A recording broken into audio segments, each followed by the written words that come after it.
Rasulullah SAW. Mari dengarkan. Rasul mengatakan, menjelang dukhan terjadi, di atas langit kamu akan berputar bintang berekor selama 3, paling lama 7 hari. Setiap hari kamu yang ada di bumi, seluruh penduduk bumi bisa menyaksikannya. Jika itu sudah kamu saksikan di langit kamu, kata Rasulullah, persiapkanlah makanan untuk dirimu dan keluargamu yang dapat bertahan selama 1 tahun. Lihat, Amerika buat makanan minuman yang mereka standby-kan untuk 1 bunker ini, sebanyak 500.000 manusia dapat bertahan selama 1 tahun. Mereka yang siapkan. Kenapa mereka terinspirasi buat bunker? Hadis Nabi juga. Dan hadis ini bisa dibaca nanti dalam kitab Zikir Akhir Zaman. Sekalipun hadis tersebut terhitung dhaif, sekali lagi, tolong dimuliakan perkataan Rasulullah. Walaupun dhaif, tetap perkataan Rasulullah. Dhaifnya kan hanya gara-gara sanad kan. Umpamanya, maaf nih, Bukhari datang melihat ada orang yang meriwayatkan sebuah hadis. Ternyata orang tersebut ketahuan makan di lapau, makan di warung. Menurut para ulama ahli hadis, secara adab dia kena. Maka makan di warung itu ternyata di segi adab para perawi hadis termasuk agak kurang beradab. Atau dia ternyata ketemu kencing di jalan, nembak tembok. Maka ketika dilihat oleh perawi hadis, oh ini orangnya meriwayatkan hadis darinya, tapi dia kencingnya di tembok, jatuh nilai hadisnya. Hadis yang disampaikannya tetap hadis Nabi enggak? Hanya karena cacat orangnya ini. Seperti Imam Bukhari melihat ada seseorang yang sudah lama dia memburu orang tersebut. Dia memiliki hadis yang langka. Ketika sampai dengan perjalanan jauh menghabiskan uang yang tidak kira-kira, ketemulah dia dengan orang yang dicarinya. Ternyata orang itu sedang mengejar-ngejar ontaknya. Imam Bukhari, Pak, bapak kayak namanya si Anu. Iya. Kamu ada perlu dengan saya? Betul, saya ada perlu dengan bapak. Sebentar ya, saya tangkap dulu ontak saya. Sebentar ya. Maka Imam Bukhari melihat terus apa yang dilihat oleh si bapak ini. Ontak dikejar makin jauh. Makin dikejar makin lari. Akhirnya bapak ini kesel. Dia pergi ke kandang, dia ambil sarung tempat makanan onta. Lalu karung ini dilambai-lambaikan kepada onta itu. Onta itu lama-lama mendekat, ditangkap. Kemudian dibawa masuk ke dalam kandang. Kata Imam Bukhari, Pak, itu karung makanan onta. Iya. Kenapa Bapak melambaikan? Supaya dia datang, supaya dia berpikir bahwa saya akan memberinya makan. Padahal Bapak nggak memberi makan. Enggak, ini hanya strategi supaya dia mau datang. Maka kata Imam Bukhari, kalau begitu terima kasih Pak. Ditinggalkan Imam Bukhari itu orang. Ditinggalkannya kenapa? Ditanya oleh orang kampung, loh, Bapak kan jauh-jauh datang mau mendapatkan hadis dari beliau, mau nulis hadis dari beliau. Kenapa sekarang sudah datang, udah jauh-jauh dapat, kemudian ditinggal balik? Apa katanya? Saya tidak akan menerima hadis dari orang yang menipu binatang. Coba Pak. Padahal hadis yang akan disampaikannya dari Rasulullah, tapi orang ini bohongnya pada binatang. Begitulah hati-hatinya para ulama pengumpul hadis. Jadi sekali lagi, walaupun hadisnya dhaif, kita harus tetap muliakan bahwa itu adalah hadis perkataan Rasul sallallahu alaihi wasallam. Nah, dalam hal ini apa kata Rasulullah SAW?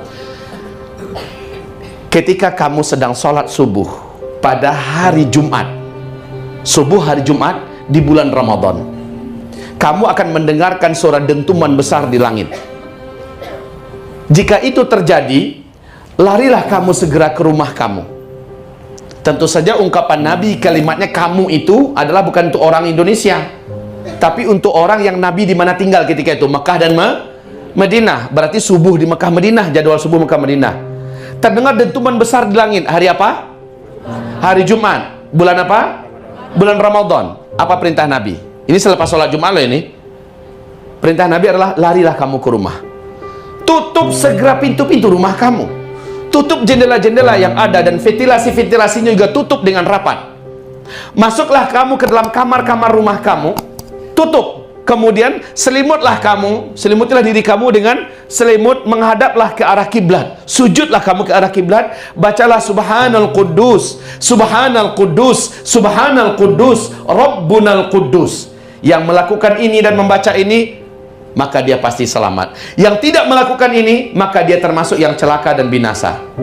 Coba lihat, Nabi mengisyaratkan agar berlindung ke tempat yang lebih dalam dengan menutupi fasilitas yang bisa memasukkan udara. Dan itu bagi orang-orang yang punya teknologi, dia bentuk dan dia maknakan, dia tafsirkan dalam bentuk bunker di bawah tanah. Oke ya, mereka yang menafsirkannya dalam bentuk bunker bawah tanah. 1 tahun kata Rasulullah, mereka siapkan 1 tahun. Lah kita, Bapak Ibu, setelah Amerika menyelesaikan bunker raksasa di akhir tahun 2012 yang ke-6, Rusia menyelesaikan 3 bunker. Cina juga menyelesaikan bunker-bunker raksasanya. Bahkan negara kecil di sebelah negara Indonesia, yaitu Singapura, 10 tahun yang lalu telah menyelesaikan 1 bunker raksasa yang dapat menampung 250.000 manusia. Indonesia udah punya bunker belum? Belum. Sumur. Mereka punya persiapan. Dan itu berkat analisa mereka sejak 43 tahun yang lalu loh. Ternyata benar Bapak Ibu. 2013 ada 3 meteor yang menembus pertahanan lapisan bumi kita. Meteor pertama jatuh pada tanggal 15 Februari 2013. Meteor ini beratnya 10.000 ton.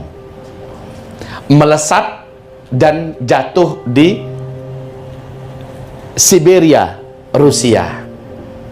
Pada tanggal berapa? 15 Februari. 30.000 gedung dan rumah yang terdiri dindingnya dari kaca itu pecah langsung Pak. 1.200 korban.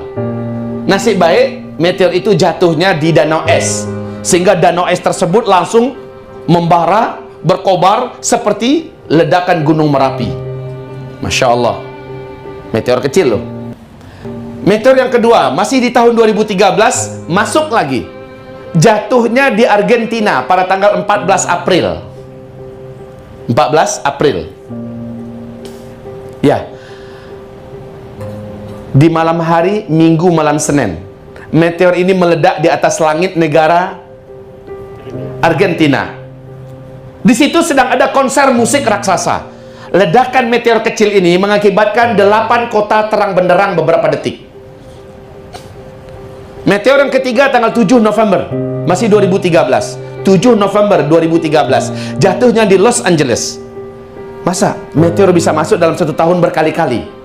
Membuktikan apa yang digambarkan dulu, bahwa 2013 bumi kita mulai masuk ke tengah arus sungai meteor di ruang angkasa.